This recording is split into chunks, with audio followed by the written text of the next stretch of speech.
Empezamos de una vez. ¿Cómo no? Gracias. Muy bien, muy buenas noches. Estamos en esta última clase del curso de evaluación de proyectos, ¿no? Y tenemos el gusto de haber llegado a esta última clase porque la verdad es que no ha sido fácil ni para los participantes ni para nosotros en estas épocas difíciles, ¿no?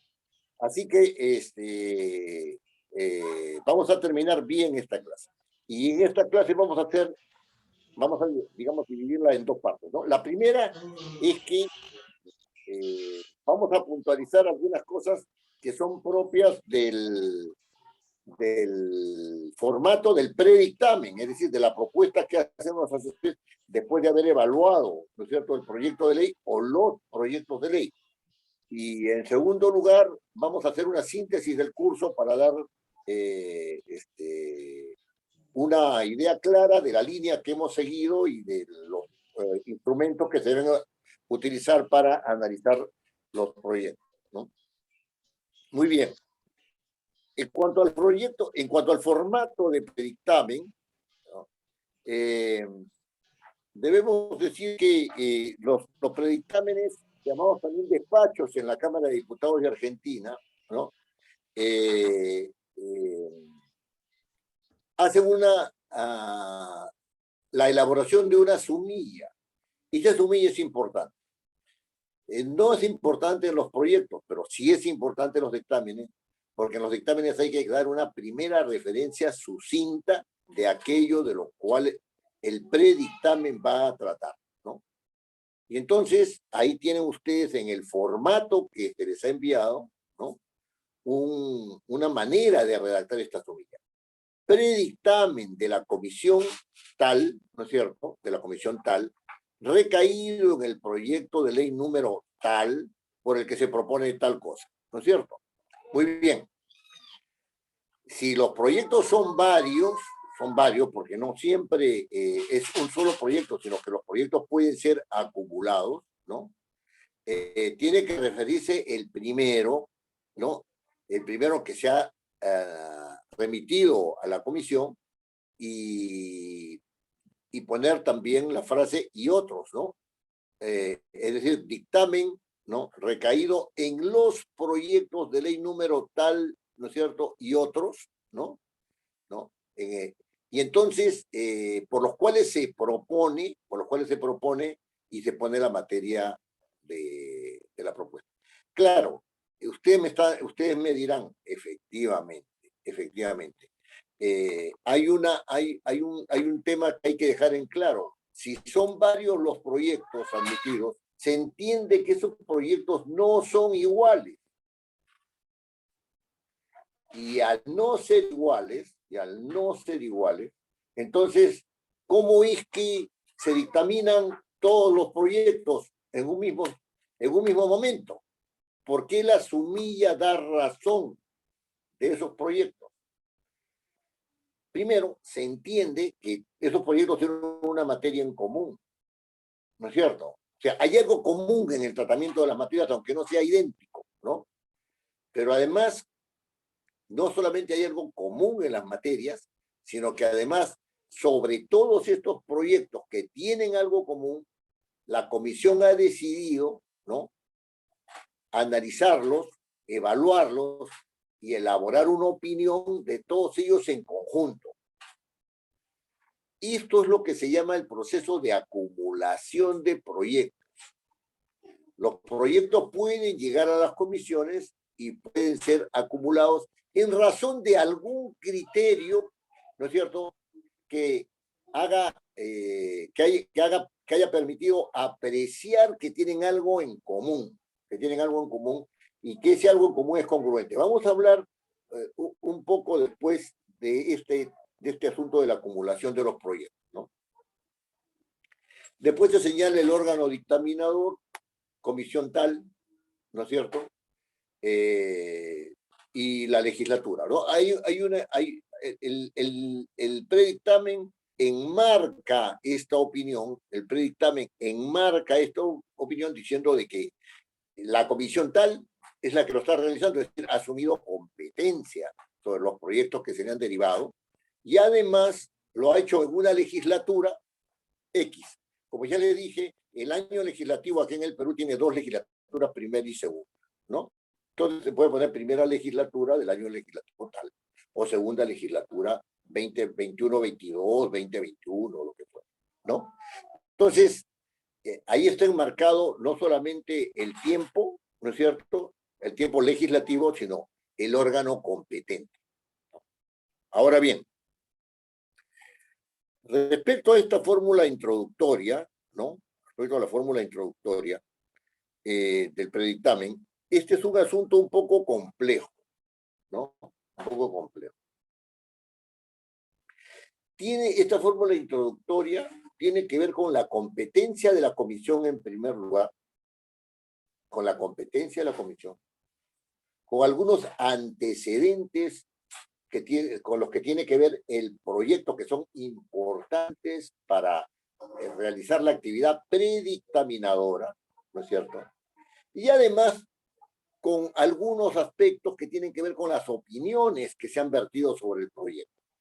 Así, hay un enmarcado general, ¿no es cierto? Así como había un enmarque en el tiempo y en la competencia, ¿no es cierto?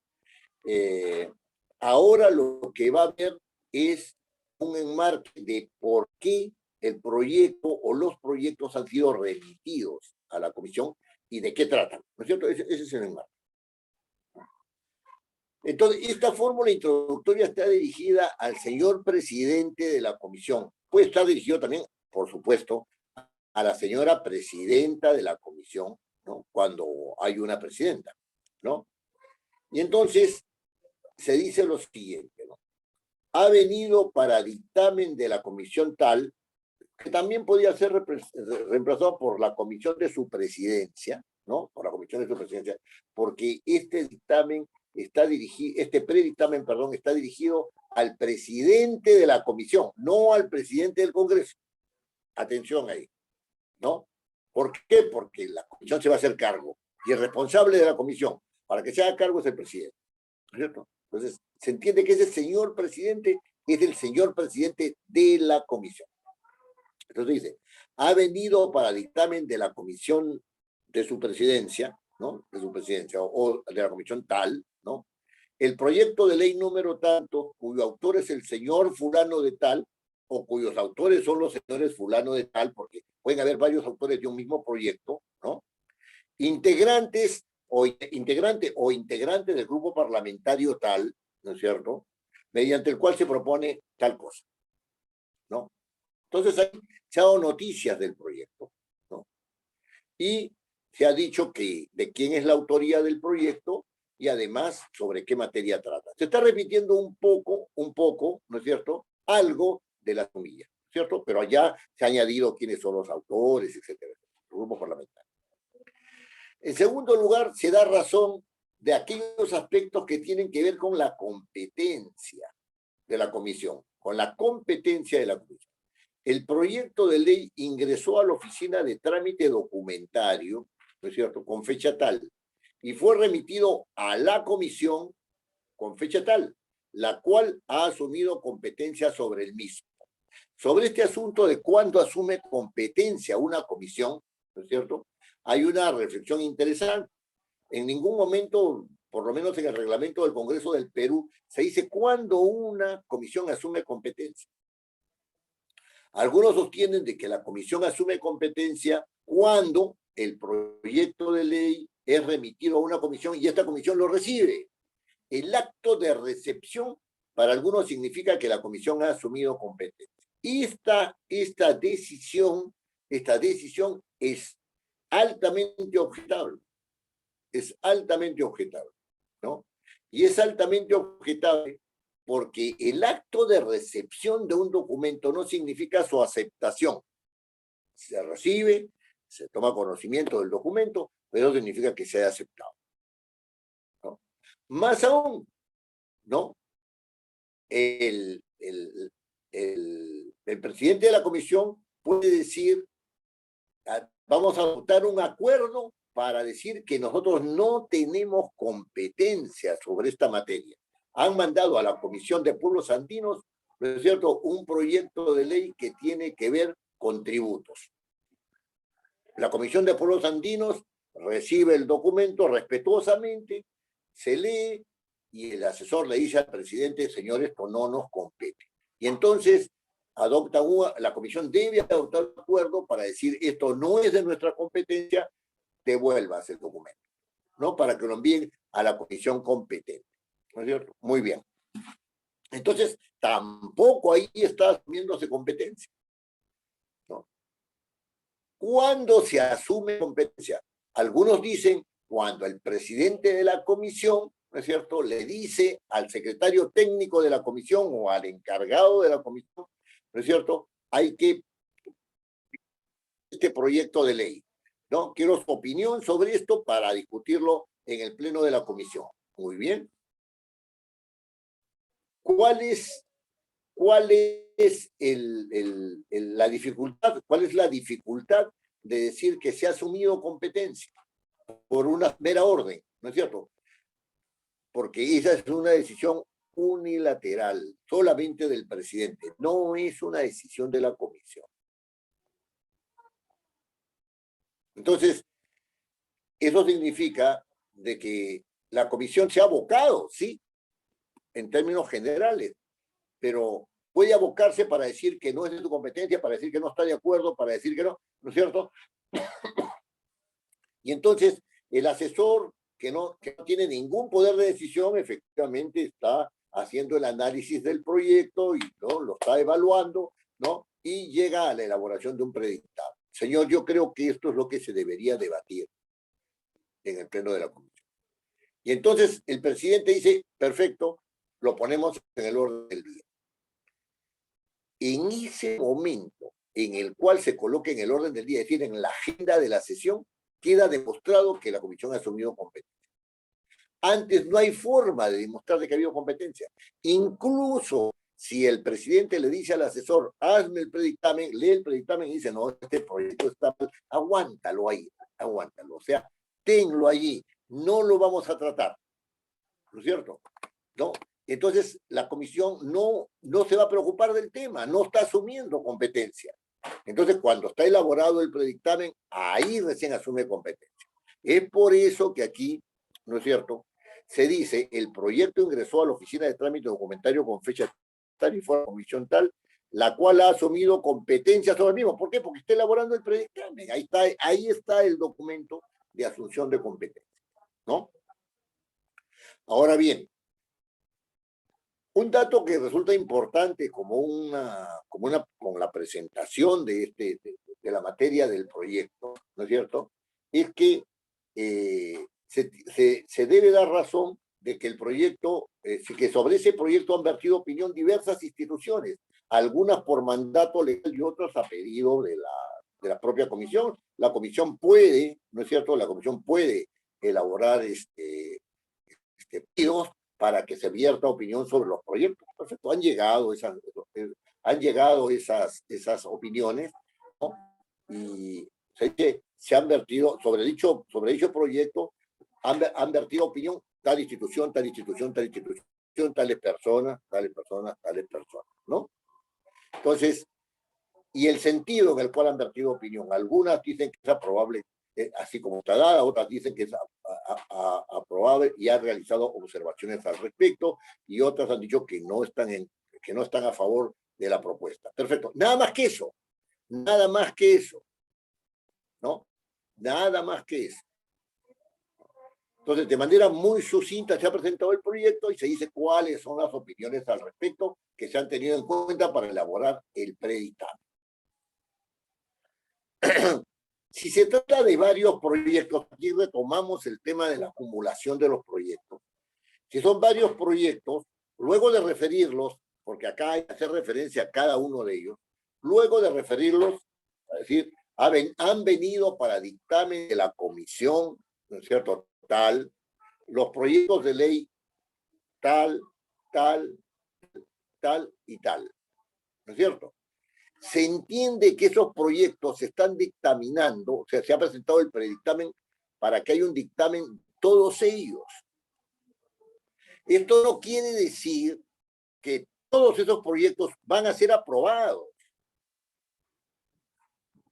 Lo que se entiende es que la comisión, ¿no es cierto?, lo que la comisión va a verter opinión sobre esos proyectos porque la asesoría, y con ellos la presidencia de la comisión, ¿no es cierto?, porque los hace suyos, ha entendido de que esos proyectos tienen algo en común. Y entonces este dictamen es un dictamen de proyectos acumulados por alguna razón de carácter lógico, de carácter material, o sea, del tratamiento de la materia legislada. Esa acumulación, ¿no? Esa acumulación en este momento no tiene,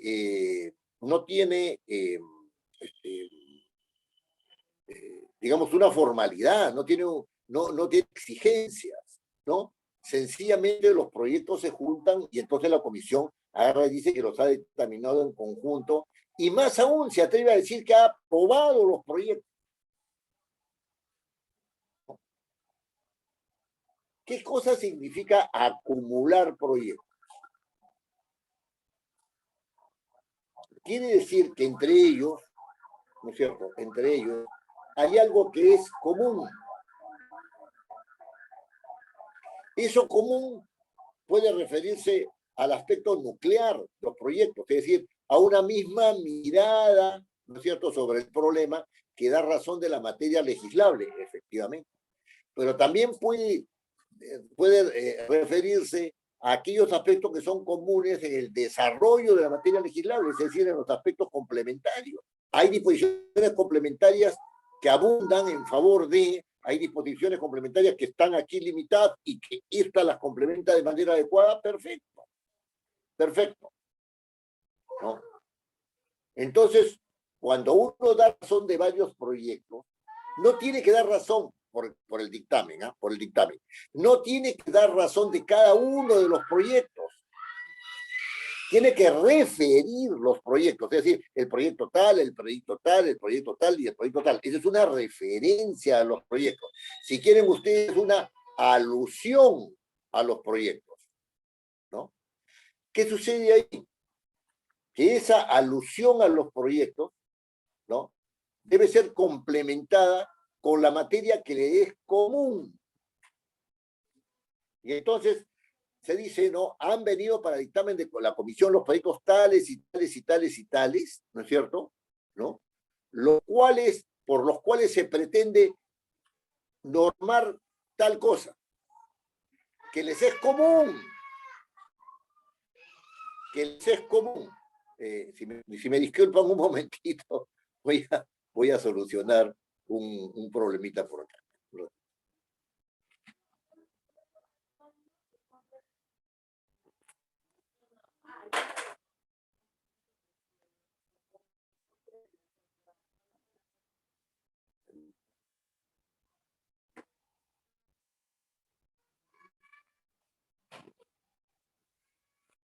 Muy bien, listo, solucionado.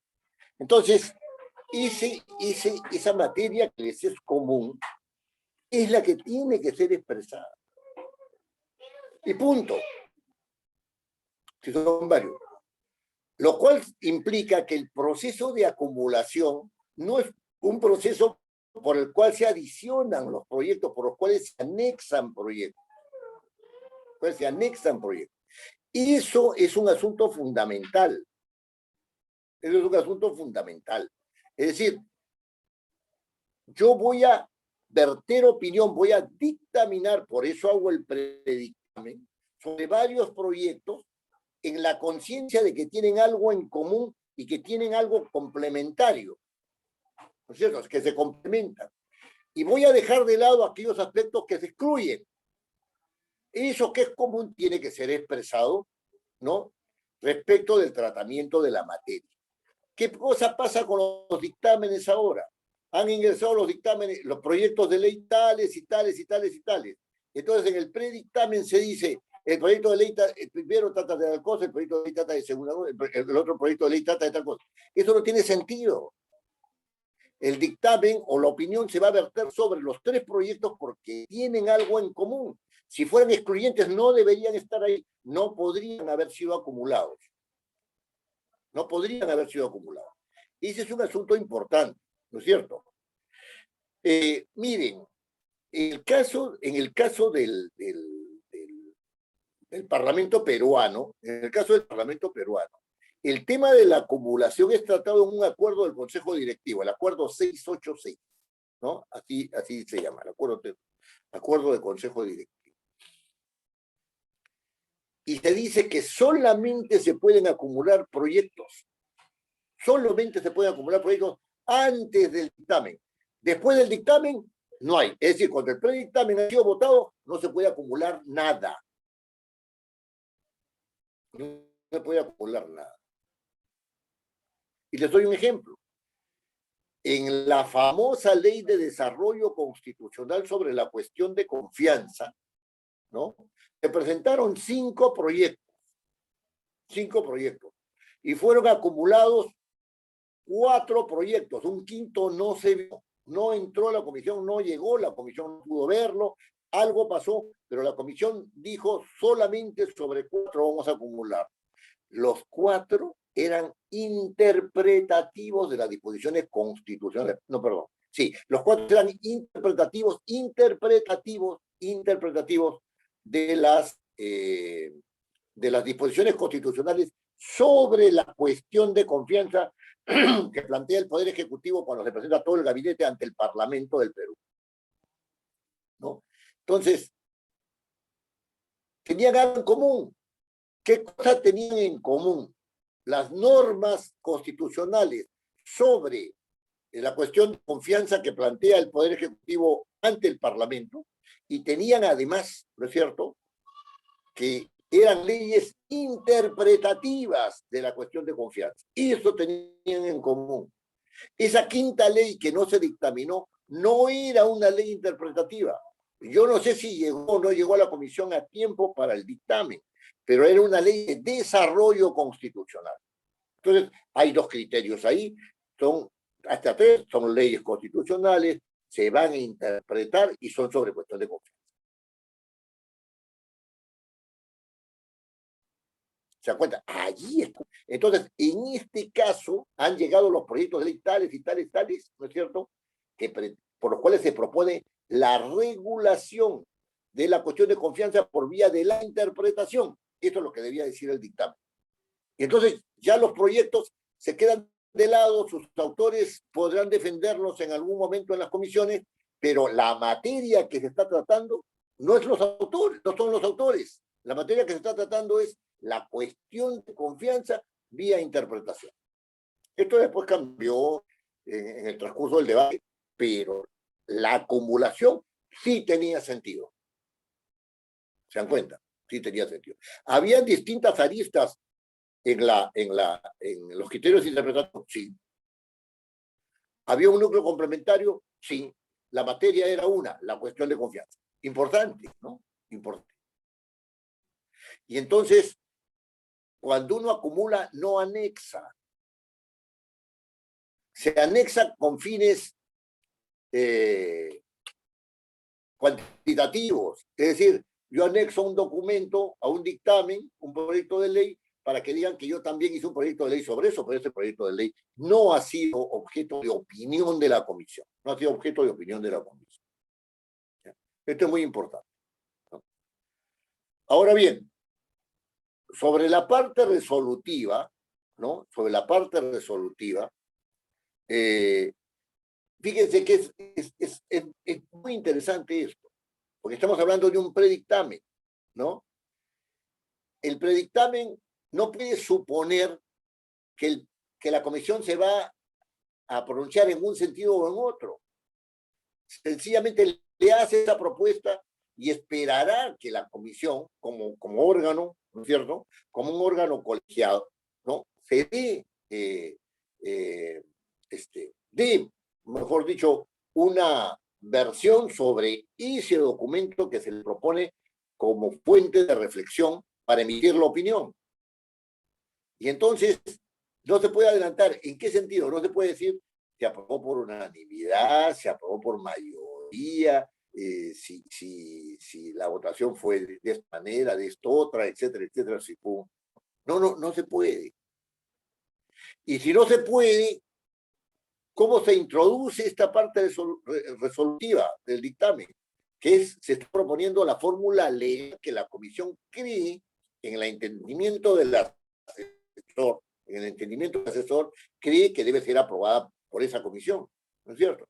Entonces, hay que decir que en la presente sesión es una fórmula que se propone que puede tener sus variantes, ¿no es cierto? O sea, en la presente sesión, la presidencia de la comisión somete a dictamen el predictamen en referencia, proponiendo la siguiente fórmula legal y da la fórmula legal que se ha deducido del análisis, ¿no es cierto? Del análisis, de la evaluación del proyecto de ley. Esta fórmula legal es fruto de la evaluación. Lo hemos evaluado. ¿Lo aprobamos igualito como ha venido? Sí. Entonces, ¿lo aprobamos con modificaciones? Sí. No lo aprobamos. No lo aprobamos. Si no lo aprobamos, no hay fórmula legal. ¿No es cierto?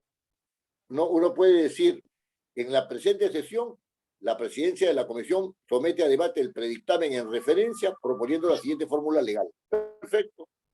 Si el predictamen es negativo, es decir, no aprueba, entonces hay que cambiar la fórmula y decir, en la presente sesión, la presidencia de la comunicación somete a dictamen, somete a debate el predictamen por el que se propone la no aprobación, ¿no es cierto?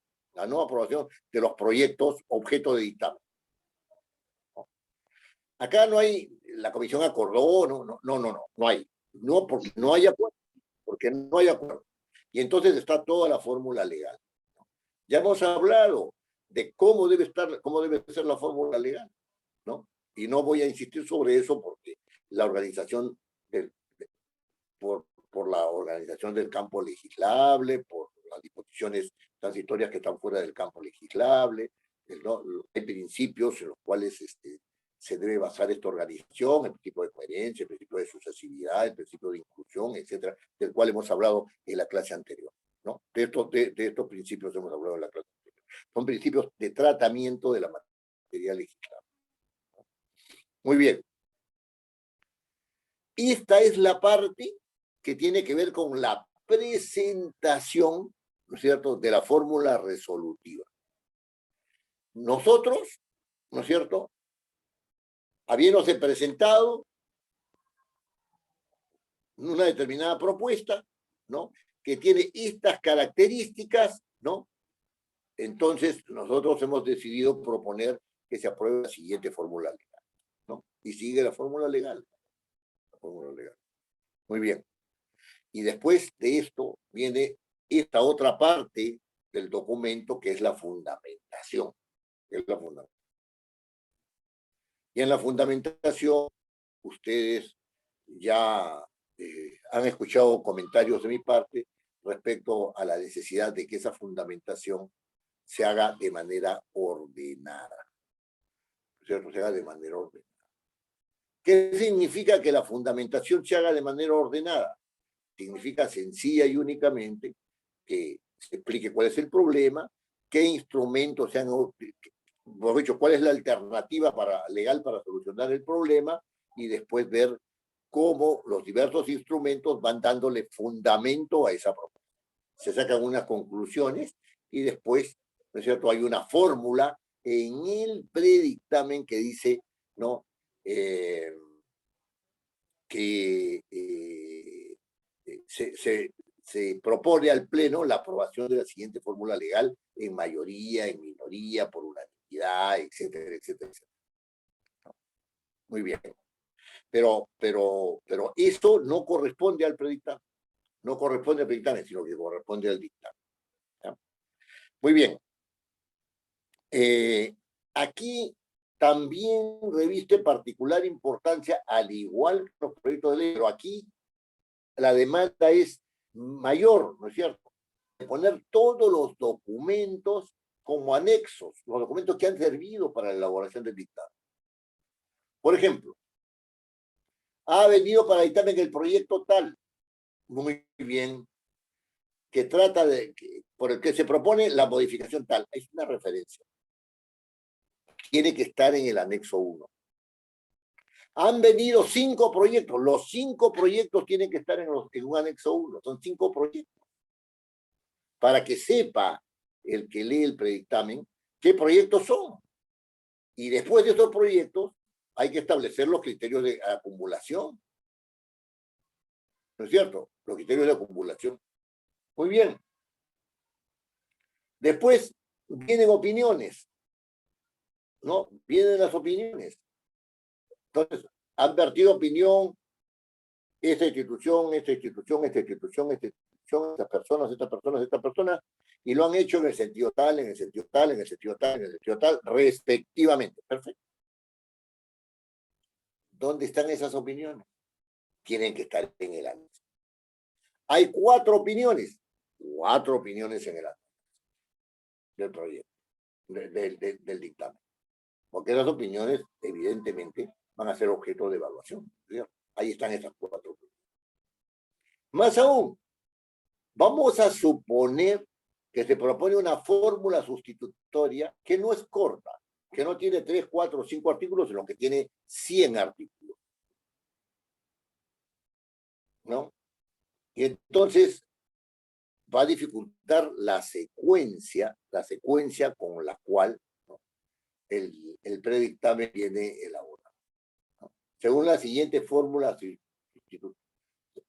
propone a debate la siguiente fórmula sustitutoria. Perfecto.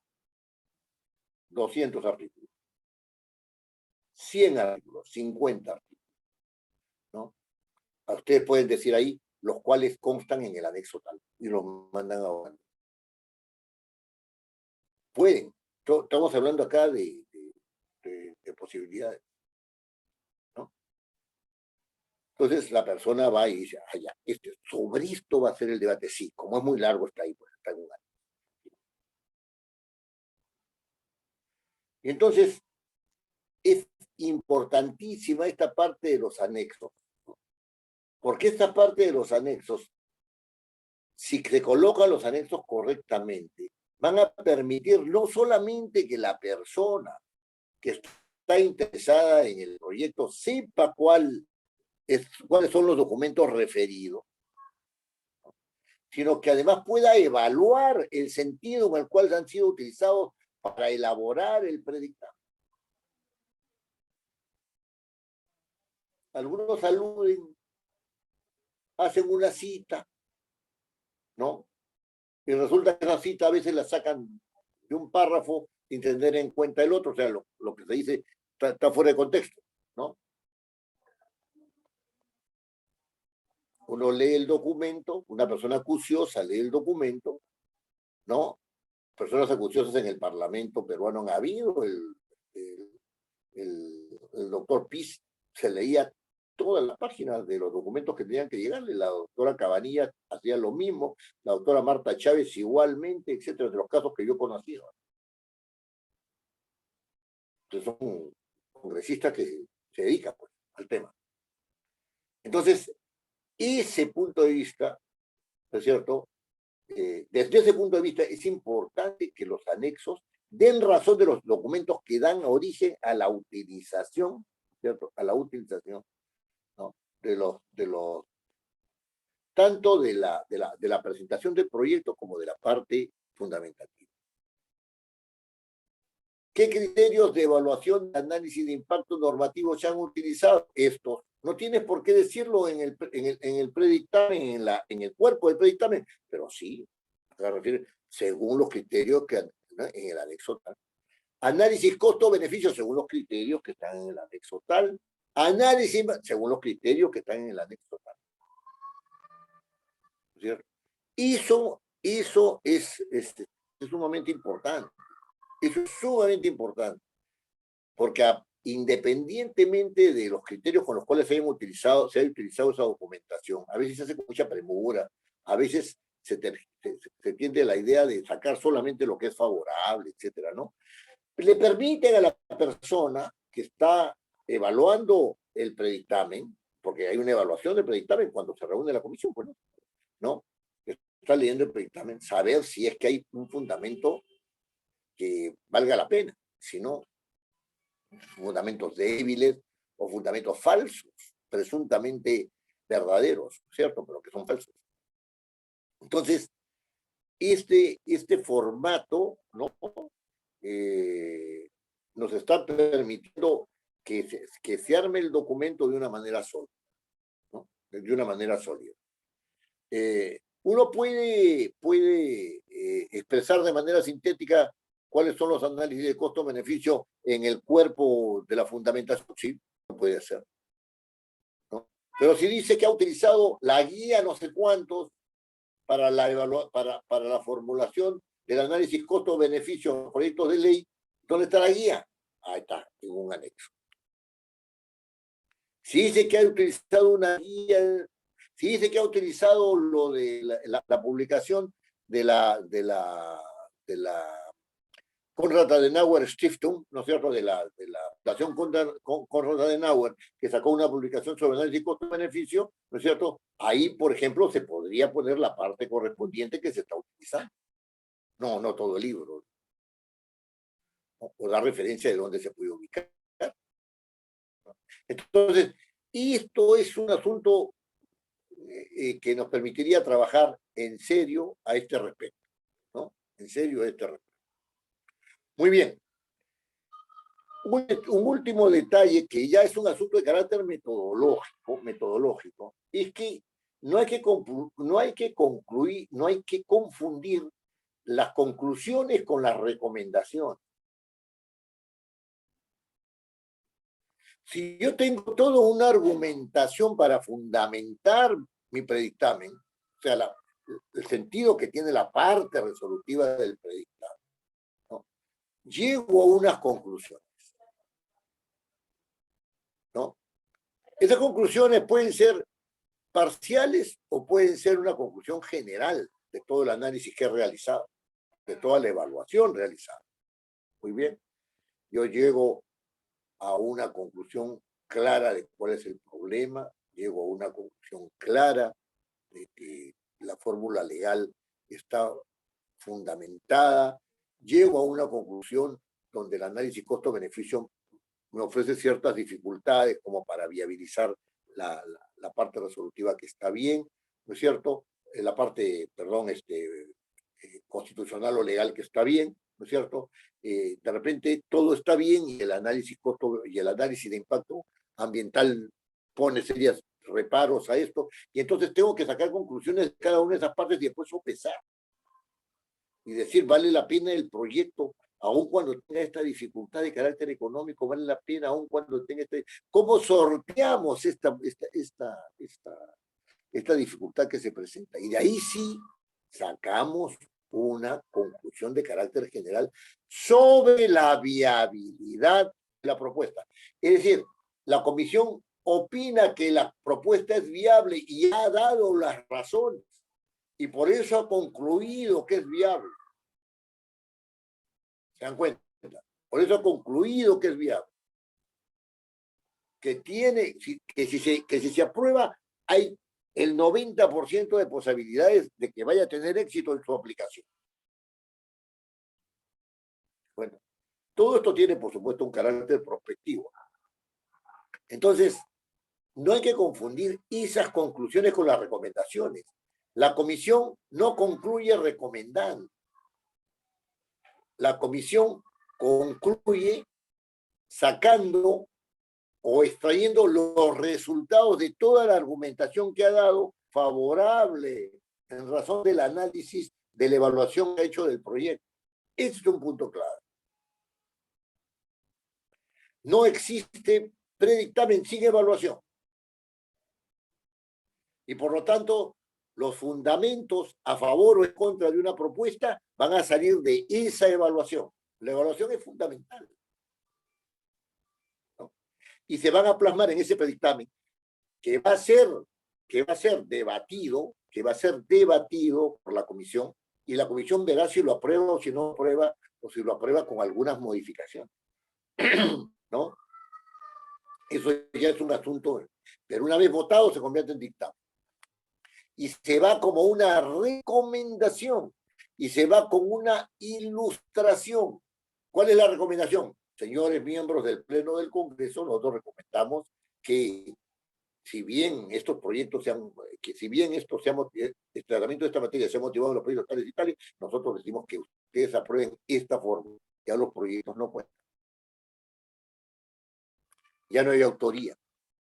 Ya el producto es un producto institucional. Entonces, recomendamos su aprobación, etcétera, se infiere, se deduce de las conclusiones,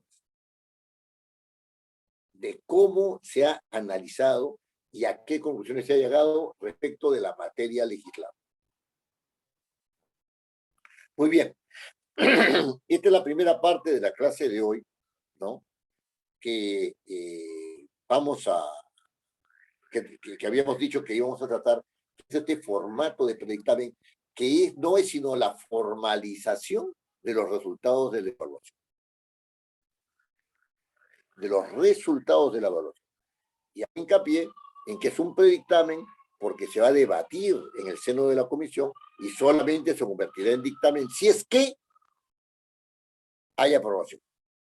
Hay aprobación de lo que ha opinado, ¿no es cierto?, la asesoría, y la asesoría puede opinar porque se apruebe o puede opinar porque se desestime. Se aprueba la desestimación o se aprueba, ¿no es cierto?, hacer del dictamen una propuesta ante el Parlamento que tenga los fundamentos necesarios y que puede ser exactamente la que llevó o puede ser un texto sustitutorio, es decir, esa propuesta que llevó o esa propuesta que llegaron con algunas observaciones, ¿no es cierto? Lo cual cambia la lógica de la... Porque la opinión de la comisión no es la opinión del autor. Nunca, nunca es la opinión del autor. Muy bien.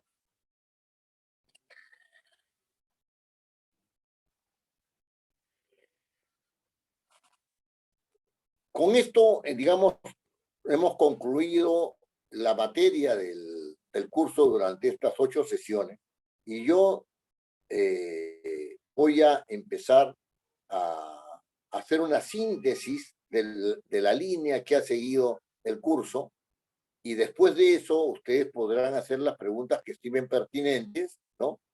Y no solamente las preguntas, sino podrán verter las opiniones que estimen conveniente, ¿no? Y si esas opiniones disienten, me parece perfecto. Yo estaba hablando con la doctora Bichachi el otro día. Hablar es un decir porque nos escribíamos, ¿no? Y me decía que el profesor, no Ubertones, sino el otro, ¿cómo se llama? El profesor que tiene un manual de técnica. Pérez Bourbon. Pérez Bourbon, el profesor Pérez Bourbon, ella le había contado, ¿no? Seguramente, o le había dado el libro, no sé cómo ha sido la cosa, y Pérez Bourbon había hecho una serie de observaciones, y era muy polémico, ¿no? Cierta respecto del planteamiento que yo hago. Me parece perfecto. El conocimiento avanza. Y tan perfecto me parece que en la consultora estamos programando para el mes de marzo, ¿no? Para el mes de marzo, ¿no? Un conversatorio entre personas versadas en técnica legislativa, ¿no? Y ciencia de la legislación, ¿no es cierto? Tanto de Argentina como de México, ¿no? Sobre técnica legislativa y seguridad jurídica, ¿no? Y uno de los tópicos para hablar de técnica legislativa y seguridad jurídica es saber cuál es el objeto de la técnica legislativa. Ese es un tema interesante, ¿no? Así que don Iván Morales y doña Jacquelina Ortiz, ¿no? Quedan informados de que tenemos malas intenciones para el mes de marzo. Ahí estaremos, por lo menos yo, acompañándolos, por supuesto. Muchas gracias. Pero voy a eso, ¿no? Voy a eso, que el conocimiento, lo más importante, no es quién tiene la razón. Lo más importante es quién mira las cosas en profundidad, ¿no? Porque los niveles de reflexión han descendido mucho en los últimos 20 años, y cuando yo hago referencia a los últimos 20 años, estoy quedándome corto, porque desde la época ¿cómo se llama?, de Descartes, ¿cierto?, en el siglo XVIII, 17, 1700 y tanto, ¿no? Empezó a haber un descendimiento de la capacidad intelectual impresionante, ¿no? Así que ahora el que sabe más es el especialista. Es muy interesante, ¿no? El que sabe más es el especialista. Es muy interesante esto. En fin, bueno, pero eso ya son otros temas, ¿no? Muchas gracias, don Iván. Muchas gracias, ¿no? Muchas gracias. Bueno, vamos a hacer todo lo posible para realizar ese conversatorio, porque me parece que los países que más están interesados en estos temas son Argentina, ¿no?, que tiene un gran desarrollo en ciencia de la legislación, un gran debate en ciencia de la legislación, mundialmente, ¿no? O sea, el doctor Pérez Borbón es uno de ellos. Está el, el doctor, ¿cómo se llama?, el que trabajó también en Uruguay, siempre me olvido su apellido, Doctor Martino. Martino, ahí está el doctor Martino, que es el referente en Argentina, Sí. ¿no? Es el referente, el doctor Martino. El doctor Brena. El doctor Brena, que también trabajó, también trabajó en Paraguay, que también ha estado por Lima, ¿no?, un tiempo. Yo no tuve la suerte de poder contactarlo en ese tiempo cuando estuvo por acá. Está la doctora Chachi, está la doctora Esbetas, está la doctora Grosso, ¿no? Son los que conozco yo, conozco algunos, pero son los que me vienen a la mente en este momento. Alguien tiene ¿no? Sí, ya, ahora estamos bien. Entonces, no, que viene, y en México hay gente interesantísima, ¿no es cierto? Acabo de ponerme en contacto con un profesor me parece que trabaja en la Universidad Autónoma de México, muy prestigiada, ¿no?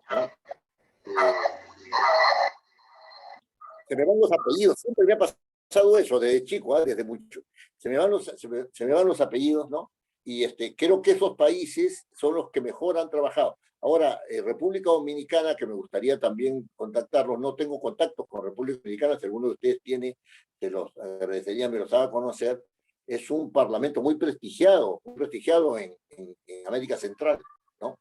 Entonces, y estamos tratando de tener algún contacto también con España, ¿no? Así que estaremos en eso. Bueno, yo les pido un pequeño receso, unos 10 minutos, y ya vamos finalizando esta última clase. ¿Les parece bien? Sí. Sí, sí, perfecto. Muchas gracias, muchas gracias. Muy bien.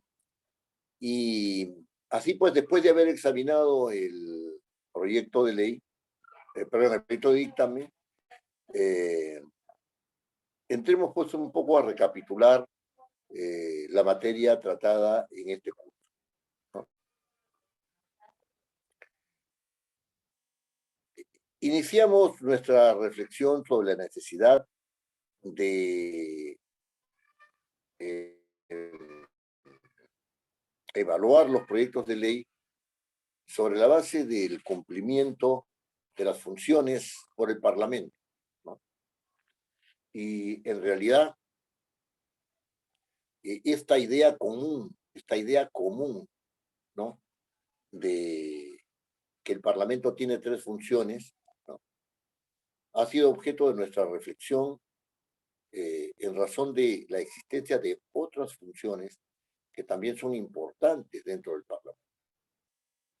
Además, poco se ha reflexionado sobre la relación de las funciones entre ellas. Y hemos llegado en esta reflexión a plantear que el Parlamento es un órgano representativo, ¿no?, que tiene naturaleza representativa,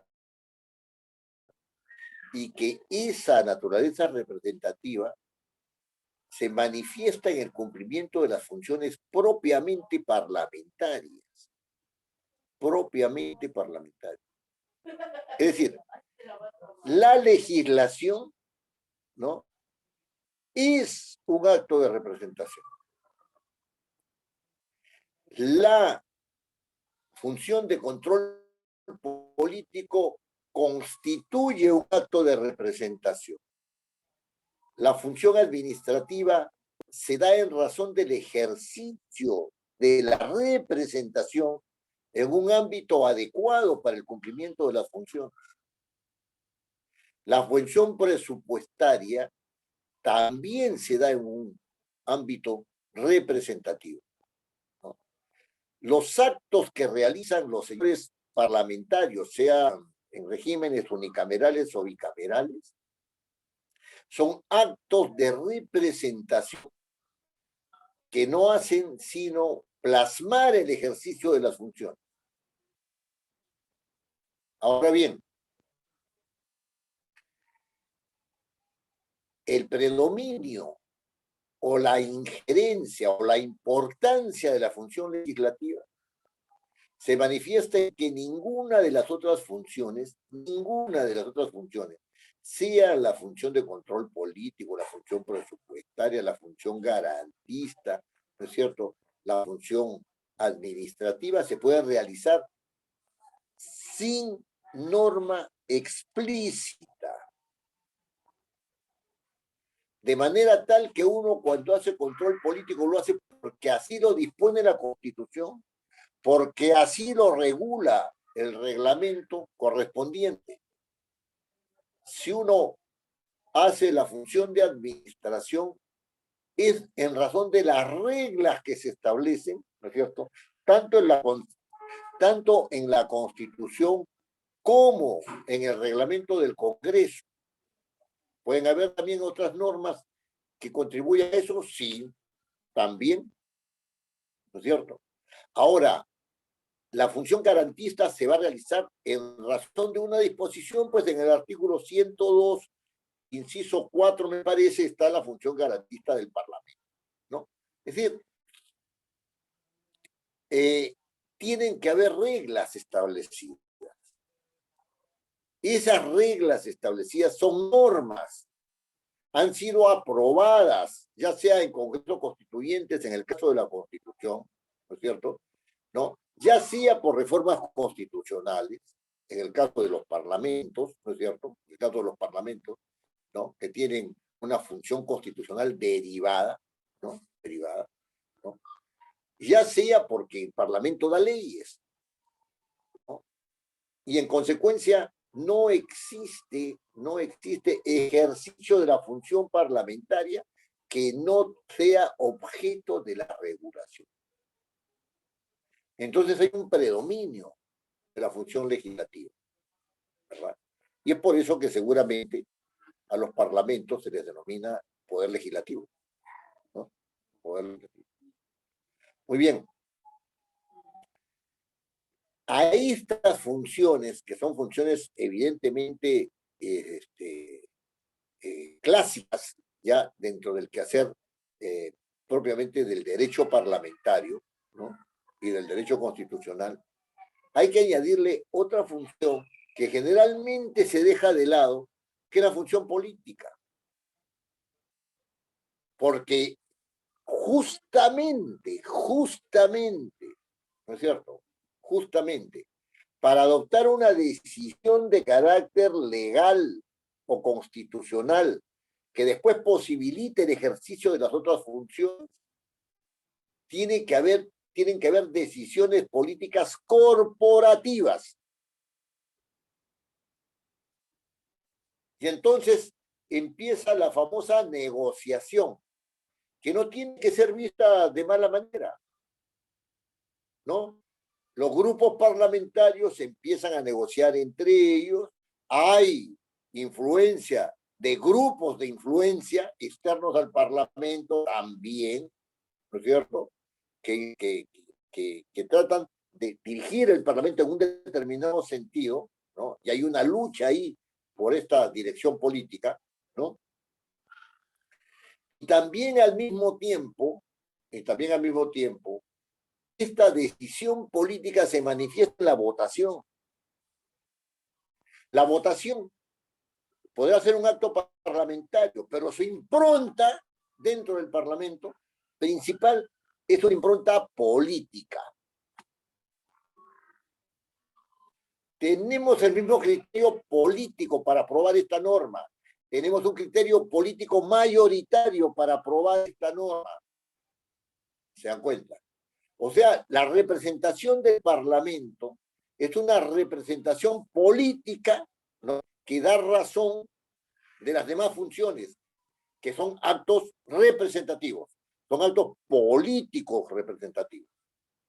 Es una idea que hay que tener muy en cuenta cuando uno elabora y evalúa.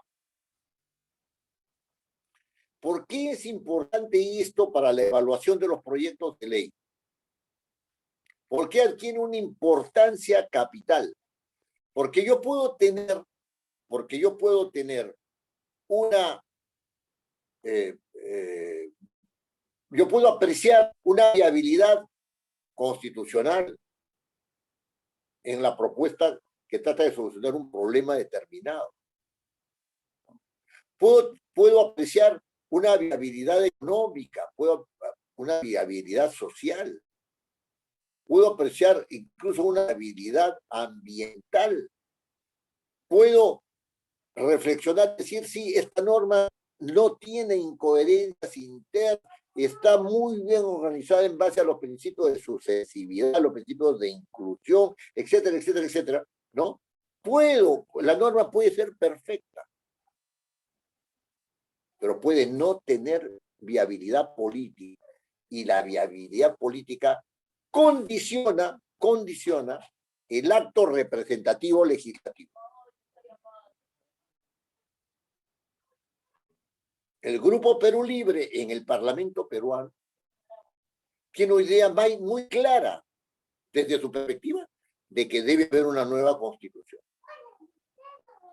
Incluso podría presentar ante el Parlamento, ¿no es cierto?, toda una serie de reformas constitucionales que cambiarían, si de aprobarse, cambiarían la lógica constitucional. Puede serlo. ¿Hay viabilidad política? No hay viabilidad política. Y la manifestación de esa inviabilidad no solamente está dada por votos, porque no van a conseguir los votos para la reforma constitucional, ¿cierto?, sino que además está dada por los grupos de presión, y uno de los grupos de presión más fuertes que hay en el Perú es la movilización popular. Eso de todas partes.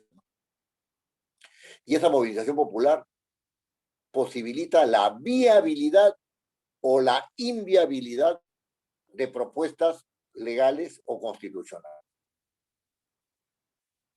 Hasta allí, digamos,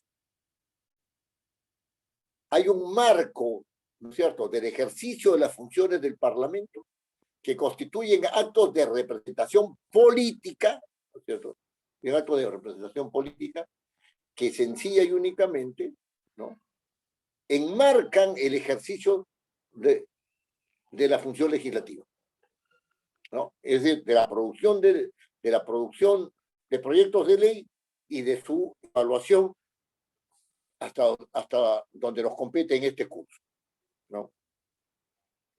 Claro, se trata de un tema del manejo del lenguaje normativo.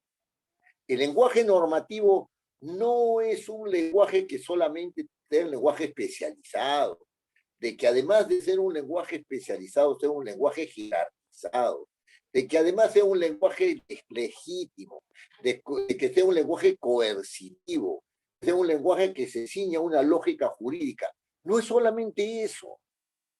No es solamente eso. Entonces, la evaluación de un proyecto de ley, suponiendo que el proyecto ya está elaborado, ¿no es cierto?, la evaluación de un proyecto de ley supone una actitud que está más allá de la naturaleza del lenguaje normativo, porque si se quiere, está ampliando los alcances de nuestra concepción sobre el lenguaje normativo haciendo el lenguaje normativo un acto de representación política en el caso del Parlamento. ¿No? Entonces, allí la evaluación no solamente es la evaluación del tratamiento de la materia, aspecto fundamental, sino cuando uno hace análisis de impacto normativo, de impacto ambiental, de impacto socioeconómico, lo que está diciendo es, ¿hay viabilidad político-representativa para esto? Siempre tiene que estar en relación con ello. Desde este punto de vista, el hecho de que no se hayan presentado reformas constitucionales orgánicas, ¿no es cierto?, sino parciales, ¿no?, a la Constitución, pudiendo hacerse en este Parlamento, está indicando que hay una evaluación que hace no oportuna la presentación de un texto de reformas constitucionales, ¿no es cierto?, por una decisión de carácter político. La representación no puede ser ejercida si no tiene visos de éxito.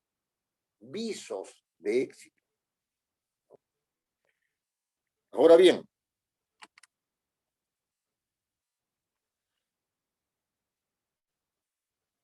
la evaluación de los proyectos de ley, ¿no?, desde el punto de vista de este curso, supone sí un conocimiento de cómo se arman los proyectos, ¿bien? Porque los proyectos tienen exigencias de carácter constitucional, legal, política, representativa, económica, etcétera, etcétera, ¿no? Se trata de evaluar si esas exigencias, ¿no?, son cumplidas, pero no solamente si esas exigencias son cumplidas, sino si son cumplidas con fundamento. Entonces, yo no es una actitud evaluativa decir, realizó análisis de impacto normativo. Sí, acá dice, pues, análisis de impacto normativo, dice que no tiene que ver nada con la Constitución ni que no afecta a ninguna otra ley. Eso no es evaluar. Eso no es evaluar. ¿Es cierto eso? ¿Es cierto de que influye sobre estos grupos sociales y no sobre otros?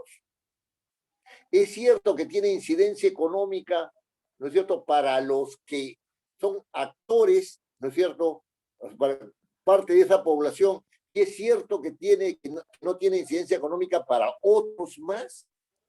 ¿Es cierto que su aplicación no demanda un gasto adicional? ¿Es cierto que no estamos tratando de modificar por la vía indirecta aquello que no puede ser modificado por la vía directa? Es decir, la pregunta evaluativa son preguntas acerca de la veracidad de lo que dice el proyecto como fundamento. Ese es el cambio de perspectiva.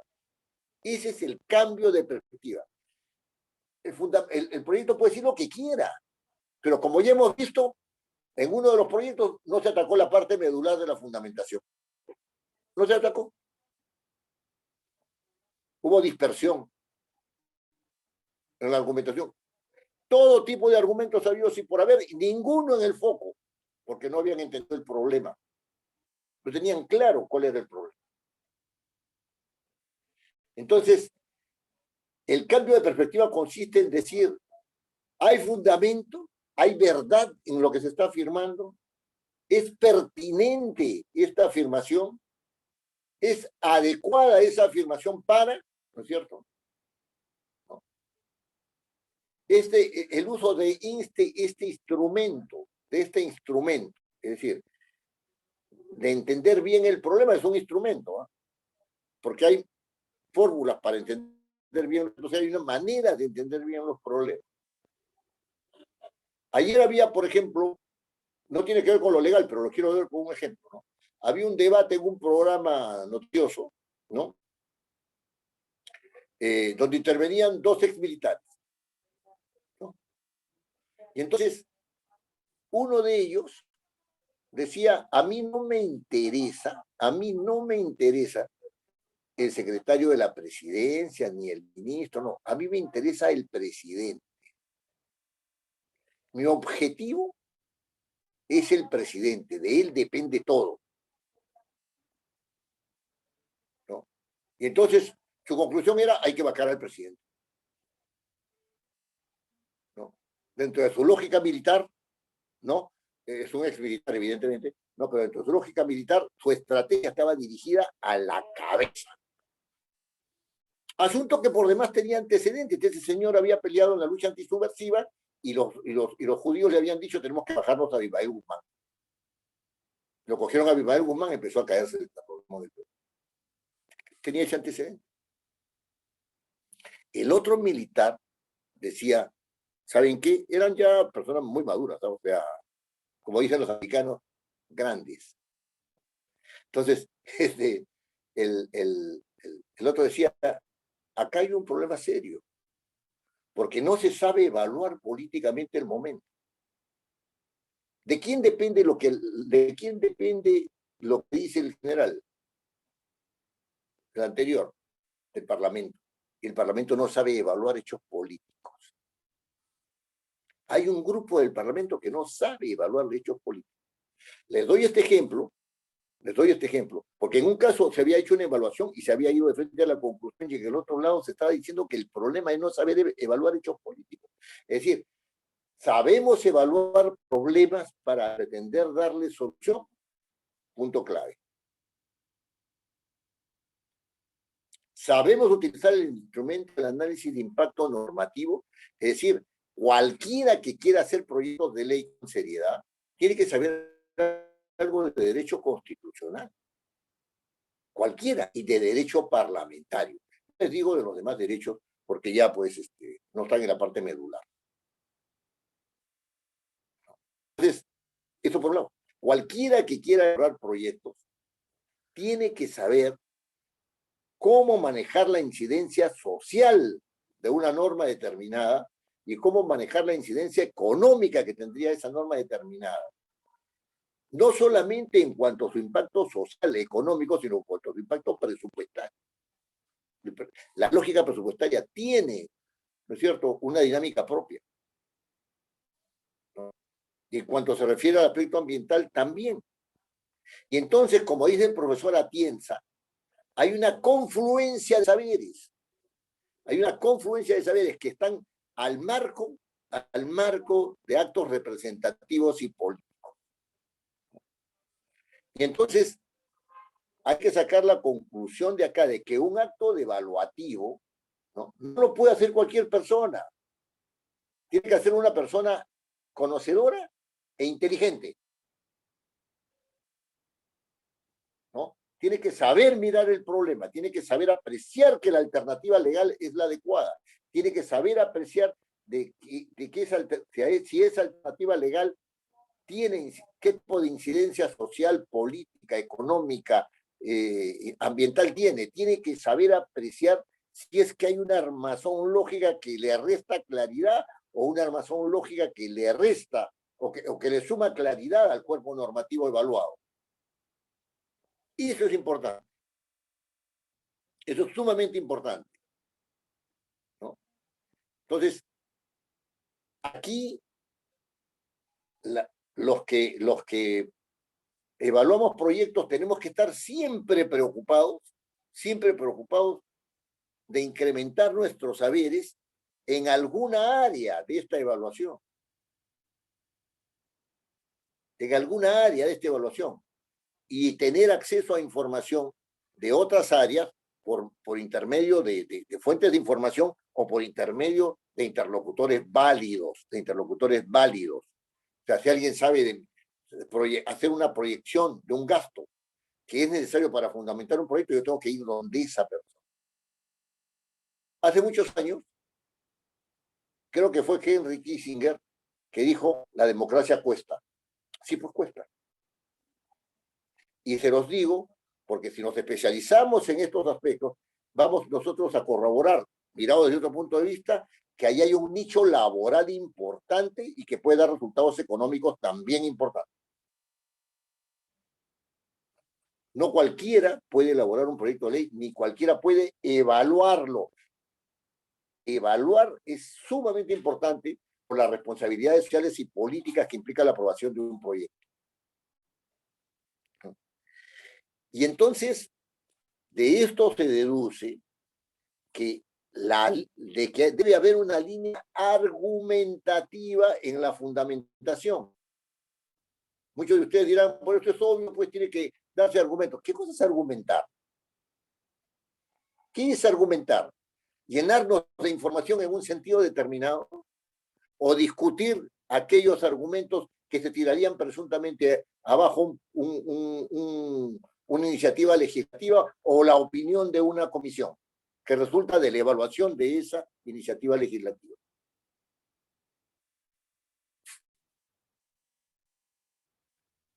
Los actos referidos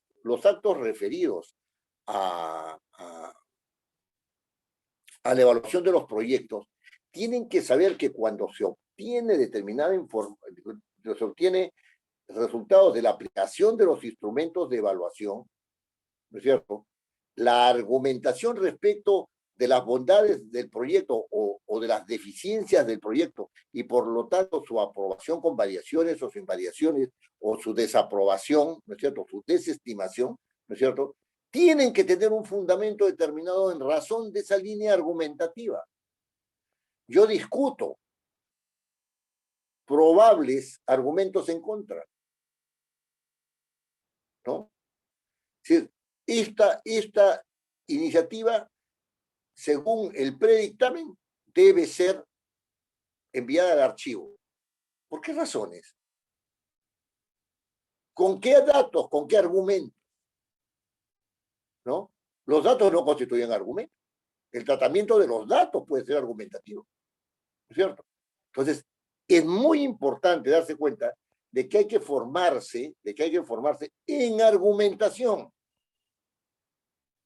La argumentación no es solamente para la defensa de intereses en la rama judicial, en la rama civil o en la rama administrativa, ¿no? Los pros y los contras, ¿no? Para que el juez determine, para que la persona encargada de la administración determine en un lío administrativo, ¿no?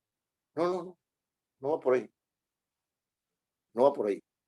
Aquí, el cuerpo deliberante, que es la comisión, tiene que tener los suficientes argumentos como para decir, por acá vamos. Y eso le corresponde al asesor. No se le puede exigir al congresista. Porque la democracia permite que cualquiera sea congresista. Entonces, si las reglas constitucionales hacen de que cualquiera puede ser congresista, ¿no es cierto? Y como cualquiera no puede elaborar un proyecto de ley, ni puede evaluarlo, ¿no es cierto? Ni puede evaluarlo, que es más delicado todavía, ¿no? Es más delicado todavía. Entonces, sencilla y únicamente, no les queda sino a los asesores, ¿no es cierto? Decir, por este camino vamos. Y ahí se chocan, como nos chocamos todos, ¿no? Con la determinación política superficial que tienen todos aquellos que no se han preocupado de estos asuntos legislativos, que creen que porque el partido piensa así, ya entonces la cosa tiene que determinarse en este sentido, ¿no? Algunas intervenciones de algunos congresistas, no solo en el Perú, sino también en otros países, hacen pensar bien cómo hay esta polémica, todavía subsiste una polémica explicada por la teoría social, ¿no? O sea, Durkheim versus Parsons, ¿no? Para hablar de dos clásicos de la sociología, ¿no? Durkheim versus Parsons. O sea, Durkheim dice el hecho social es independiente de cualquier individuo. El individuo se muere y los hechos sociales continúan. Mientras que Parsons dice, no, es la interrelación de los seres y sus tipos de relación de la que conforman un hecho social. Y en eso estamos. Y en eso estamos. Doctor, una pregunta. Entonces, cuando dígame, ¿quién me habla? Arturo Landabore. El predictamen. Bueno, me escucha, ¿no? Don Arturo. Cuando se ha hecho el dictamen, Sí, muy bien. ¿se puede uno modificar su voto? después del pleno de... Ah, buen punto. Buen punto. Sí. Don Arturo, ¿le puedo responder esa pregunta en un momentito? Solamente porque, para terminar Correcto, correcto, está la bien. argumentación, porque es importante esa pregunta, es muy importante, porque los actos de representación se traducen a través de los votos, ¿no es cierto? Esta pregunta es importante, ¿no? Bueno, pero para terminar esto, ¿no? Para concluir este razonamiento, ¿no? O sea, la evaluación de los proyectos, ¿no?, es la única garantía que existe para hacerle una propuesta al Pleno, porque la evaluación realiza las comisiones, ¿no es cierto?, para hacerle una propuesta al Pleno que sea seria, fundamentada.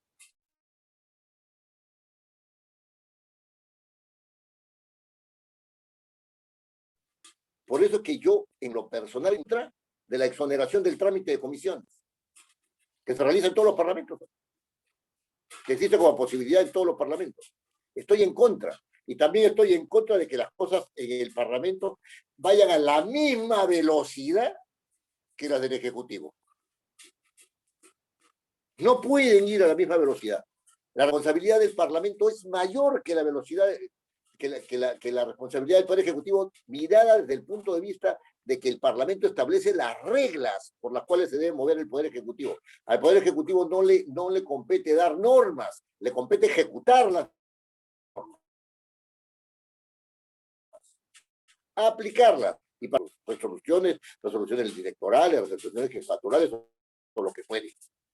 Pero tiene que aplicarlas, ¿no? El Parlamento tiene una responsabilidad mucho mayor que la del Ejecutivo desde el punto de vista de dar los patrones de comportamiento, ¿no? Ahora, si yo miro desde ese punto de vista el tema relacionado con la producción de dictámenes, ¿no?, hay una responsabilidad muchísimo mayor de quien hace el predictamen para que lo debata el pleno de la comisión.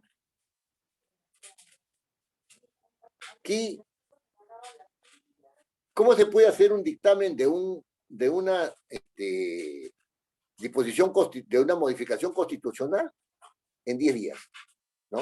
¿Cómo se puede derogar una norma como la del sector agrario, ¿no?, solamente por presión popular, con irresponsabilidad, y decir que en 15 días se va a tener otra norma? La responsabilidad jurídica, la responsabilidad legal de los que tenemos a cargo este tipo de funciones, ¿no?, se debería medir por los resultados que se dan socialmente. O sea, si una norma está mal dada y sus aplicaciones conducen a la gente a la muerte, ¿qué previsión ha tenido el Parlamento de eso? Si se trata, por supuesto, de una norma de rango legal, ¿no es cierto? Entonces, en el Parlamento británico, como decía en unas clases, se aprueban un promedio de 14 leyes por año.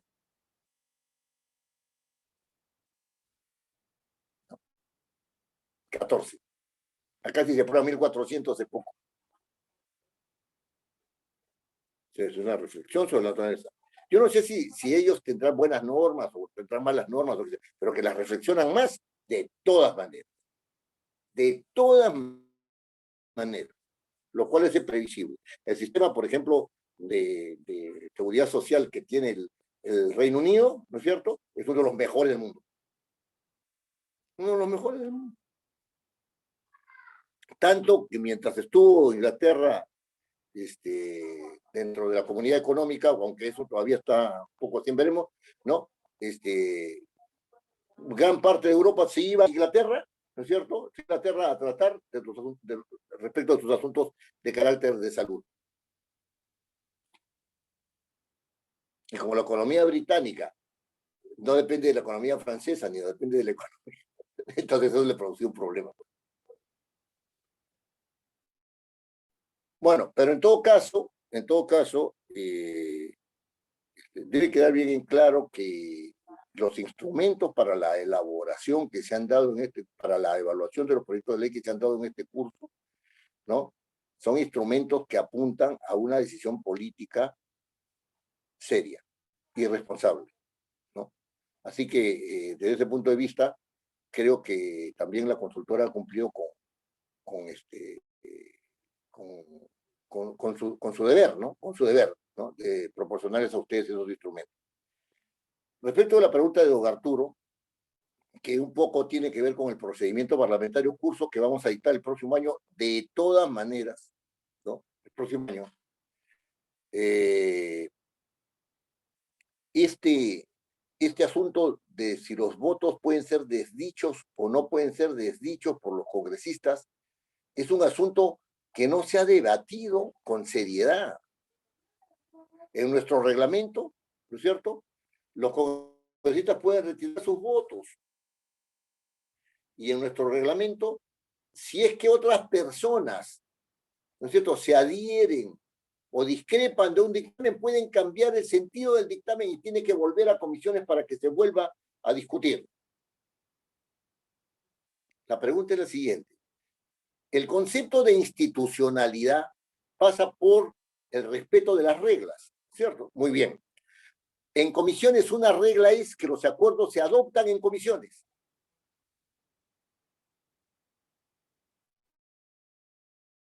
Son corporativos. Y en consecuencia no es un acto democrático, ¿no? En principio democrático, estoy hablando del principio democrático. No es un acto democrático que una persona por fuera del acto corporativo cambie la votación. Se ha aprobado un proyecto por 6 contra 5 en la comisión. Uno de los 6 agarra y dice, yo cambio mi voto por 5, fuera del acto corporativo. No puede ser. Eso no puede ser. Porque eso está yendo contra el principio democrático de las mayorías, y las mayorías se ejercen en el momento en que se da el acto corporativo, que es el acto de la votación, ¿no es cierto?, que es el acto de la votación, ¿no? Y el otro caso es el otro principio que se estaría afectando es el principio de seguridad jurídica. O sea, cualquiera puede hacer que cambie una votación en cualquier momento por fuera de los canales establecidos.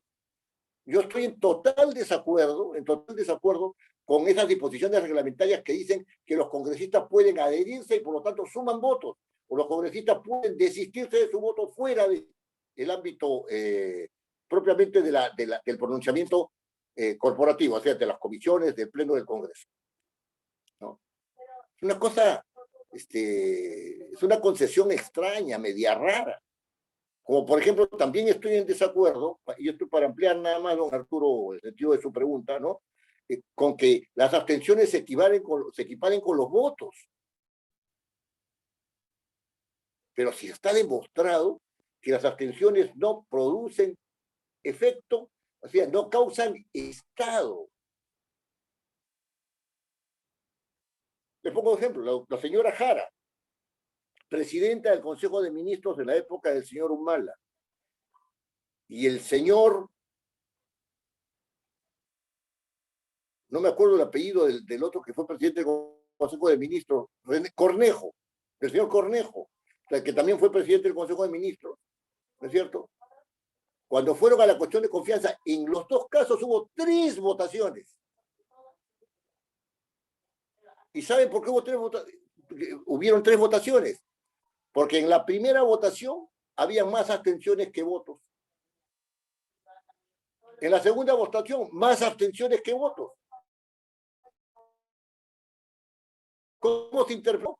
Ni le había dado la cuestión de confianza. Y fueron a una tercera votación donde hubieron más votos a favor y en contra que los votos, que las abstenciones, perdón.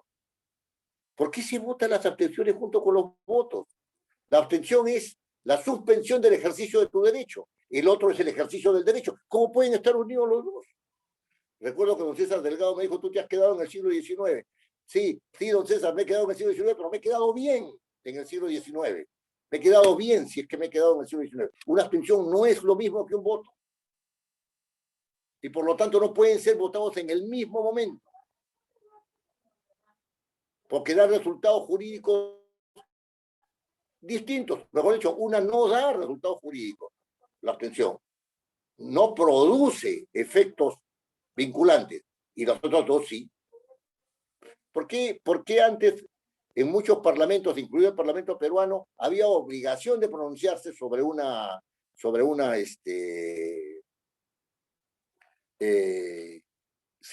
¿por qué en los parlamentos? Ahorita le respondo su pregunta, don Daniel. ¿Por qué en algunos parlamentos había la obligación de pronunciarse sí o no cuando se votaba? Porque el voto era obligatorio. Y ahí no había nadie que... ¿no? Si había abstenciones, no se votaba. ¿Se dan cuenta? Si habían más abstenciones, no se votaba. Tengo una pregunta, doctor. ¿No? Y ahí lo dejo porque, claro, ese es un del procedimiento parlamentario. ¿Hay alguna pregunta, Sí, don Arturo? ¿Sí? el señor Don Iván Daniel. Morales, el señor Iván Morales pregunta, en comisión, si algunos miembros de ella no están de acuerdo con su dictamen, ¿pueden elaborar un dictamen por la minoría? Ajá. Gracias por la pregunta, don Iván. Mire, se acostumbra a hacer eso. Se acostumbra a hacer eso. Pero mire, no entiendo yo por qué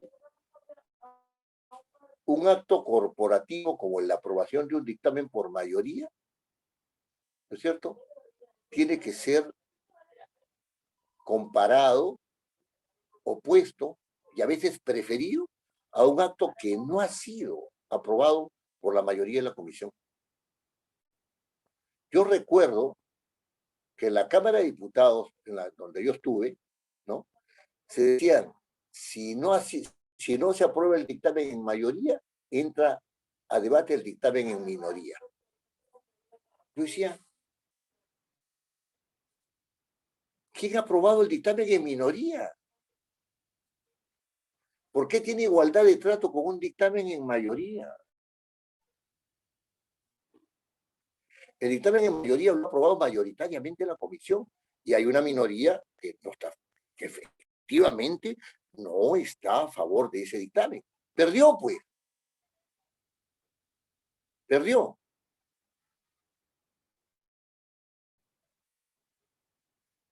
Y un dictamen minoritario es una opinión minoritaria informal. Porque la única opinión formal es la que aprueba la comisión. Eso no impide, desde luego, que la opinión minoritaria pueda ser objeto de una presentación en el Pleno, porque un congresista tiene derecho a decir, señor, ¿sabe qué? Los 3 artículos que están en esta norma, ¿no es cierto?, ¿no?, son artículos que tienen este problema, este y el otro, desde su punto de vista. Y yo presento en el Pleno este texto alternativo, un texto sustitutorio. ¡Perfecto! Porque hay un debate en otra instancia. Pero no me digan que el dictamen en minoría, ¿no es cierto?, tiene las mismas características que un dictamen en mayoría. Eso de ninguna manera. De ninguna manera. Y eso es algo que se ha dejado estar. Se ha dejado estar. Se ha dejado estar.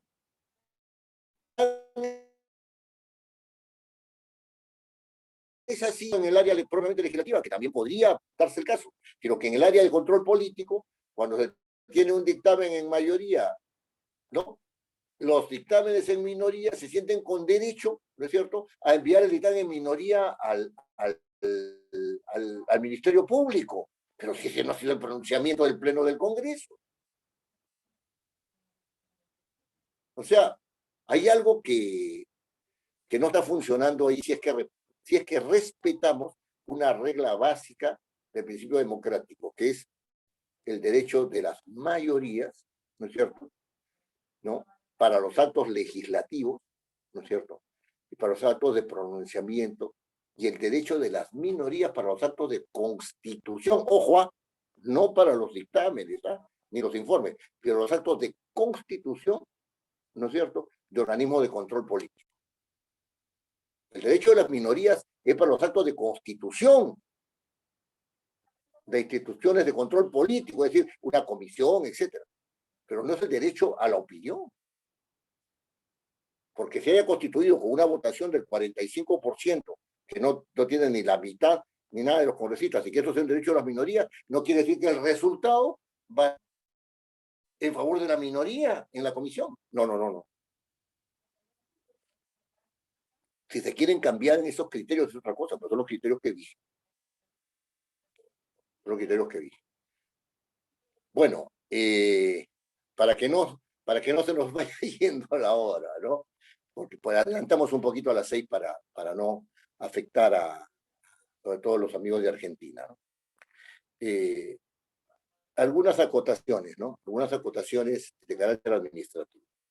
Miren, hoy día es 9, ¿no? Van a presentar su trabajo el día 29, o sea, tienen hasta el día 29 para presentar un trabajo de evaluación de proyectos de ley.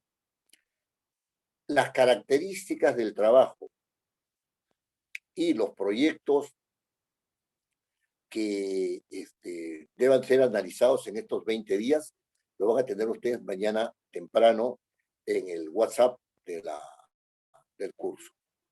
¿Ya? Ahora,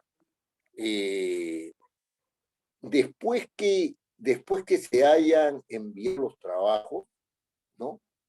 Yo me voy a tomar más o menos unos 5 días para leerlos, ¿no? Quizás menos, e inmediatamente les vamos a comunicar a ustedes el rol de entrevistas. Si ustedes tienen alguna dificultad, nos avisan y nos ponemos de acuerdo sobre el día y la hora, pero nosotros les vamos a establecer para ustedes un rol de entrevistas, ¿no? Y en esas entrevistas ustedes van a sostener sus trabajos, ¿no? Y en esas entrevistas ustedes también emplearán seguramente algún criterio relacionado con la lectura de la señora Piedad Pareja, ¿no? Siempre me olvido de eso. Piedad Esa García lectura que Escudero. les indicaba. García Escudero. Piedad García Escudero. Siempre me olvido. Bueno, entonces esa lectura también la sabrán utilizar ustedes en ese momento, ¿no? Así que en lo que se refiere a mí, les agradezco mucho la gentileza de haber asistido a este curso. Nosotros lo hemos hecho con mucho cariño y si tienen alguna pregunta que hacer, estoy a su disposición por un momento más y ya pues después. ¿Tienen alguna pregunta más que hacer? ¿Algún comentario? Doctor Diego. Dígame, Josafat. Doctor, ante todo, buenas noches. He gustado bastante su argumentación, su ponencia, le agradezco. Doctor, usted hizo un dato dice, los datos no constituyen elementos de prueba, por decir, como convicción, ¿no? ¿En qué tema más o menos se refiere? ¿En un proyecto de ley o una ley? No, en general, mire, Josafat, ¿Ya? cuando usted tiene un dato, ¿no? Por ejemplo, llueve, ¿no? Ya. O cuando usted tiene un dato como fulano de tal lleva un cuchillo en la mano, ¿no? O cuando usted tiene un dato, el presidente dijo que iba a estatizar. Si usted ese dato no lo evalúa, no constituye ninguna prueba o probable indicio, ¿no? Si no lo evalúa. Los datos por sí mismos no hablan. Son las personas los que le dan sentido a esos datos. Doctor, ¿y esos datos también se constituyen o comprenden como especulación? ¿Cómo qué? Como especulación, digo. Podrían construir especulación, pero no por ser datos, sino por cómo se interpretan esos datos. ¿Ya? ¿Se da cuenta? ¿Cómo se interpretan esos datos? Por ejemplo,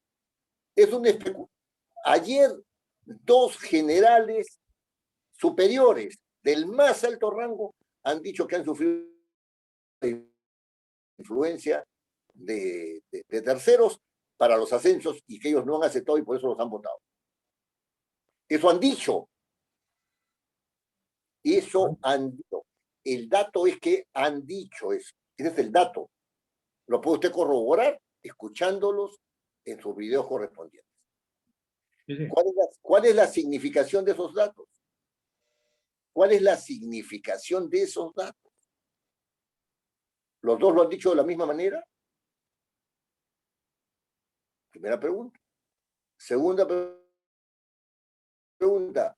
¿Estamos claros respecto a si se trata de un acto reivindicatorio o es un acto que ha sido pensado políticamente? Entramos en el mundo de las especulaciones. Los datos por sí mismos no hablan, depende de la interpretación que les da el individuo. Un hombre ve a su mujer en la calle que recibe dinero, a su mujer que recibe dinero de otro pata al cual él no conoce. Es un dato. Y el hombre se pregunta, ¿y por qué le da dinero? ¿Quién te sospecha? ¿Se da cuenta? ¿Se da cuenta de lo que quiero decir? ¿No? O sea, esa misma señora es vista por otra persona que recibe dinero y interpreta inmediatamente porque la conoce, ¿no es cierto?, de trabajos de ese tipo y que ese señor le compra para después venderlo. Ya. El dato es el mismo. Todo depende de la interpretación. Por eso es que hay que ser, en la evaluación de los proyectos, hay que ser bien cauto. Uno va por un camino, va por un camino, va por un camino, va por un camino, hasta que dice la Claro, doctor, como dice viabilidad. usted, doctor, disculpe, como dice usted, los datos no son confiables, o sea, no son veredictos, porque los que se dice tienen que ser verificados con medios probatorios que puede ser una imagen, una foto, ¿no? Que es un hecho real. Ah, no, claro. Una imagen vale más que como dice la palabra. No, sí, claro, pero lo que, don Josafat, lo que yo quiero dejar en claro ¿Ya? es que el dato por sí mismo no habla. Vamos a suponernos, míreme usted a través de su pantalla, ¿no es cierto? Yo estoy con un terno y con una corbata roja, ¿no? Hablando. ¿Ya? Y usted me ve gesticular. Entonces dice, está hablando. Como sabe que el doctor Oviedo, al cual usted lo doctorea con generosidad, Claro, y con mucho respeto. Oh, no, está bien, pero vamos al punto. Vamos al punto. No, o sea, si usted sabe que el doctor Oviedo habla generalmente sobre derecho parlamentario, ¿no es cierto? Y sobre asuntos de derecho parlamentario, y ese doctor Oviedo seguramente está dando una charla sobre derecho parlamentario, está conversando con alguien sobre derecho parlamentario. Pero si usted ve la misma imagen, ¿no es cierto? Y después me escucha y sabe que estoy hablando con mi esposa, evidentemente no estoy hablando de derecho parlamentario. O sea, el mismo hecho puede significar más cosas dependiendo de la información que usted maneje. ¿Se da cuenta de lo que quiero decir? ya. Al Claro. presidente de la República lo tasan, algunos dicen que es flojo, ¿no? Porque dicen que no gobierna y tienen un montón de datos para decir que no gobierna, ¿no? Y después los del otro lado agarran y dicen, no, el presidente está trabajando, pero no como quisieran que trabaje, pues los de derecha están trabajando con un presidente de izquierda, ¿no es cierto? Que sale, va, dice, pone, eso para nosotros es trabajar. Punto de vista, pues. ¿Se da cuenta de lo que quiero decir? O sea, el hecho de que el presidente camine, salga, vaya al otro lado puede ser trabajo, o no puede ser trabajo. Depende de cómo se evalúe ese dato. Y claro, evidentemente, ¿qué fundamento tiene pues la evaluación? ¿No? ¿Qué fundamento tiene la evaluación del dato? Ese es el punto. ¿No? Ese es el punto. O sea, hay una película que se llama El Proceso. Todo se basa en eso. Bien, todo bien. Correcto. Vean esa película, El Proceso. Bueno, creo que es una serie incluso. Vean esa película.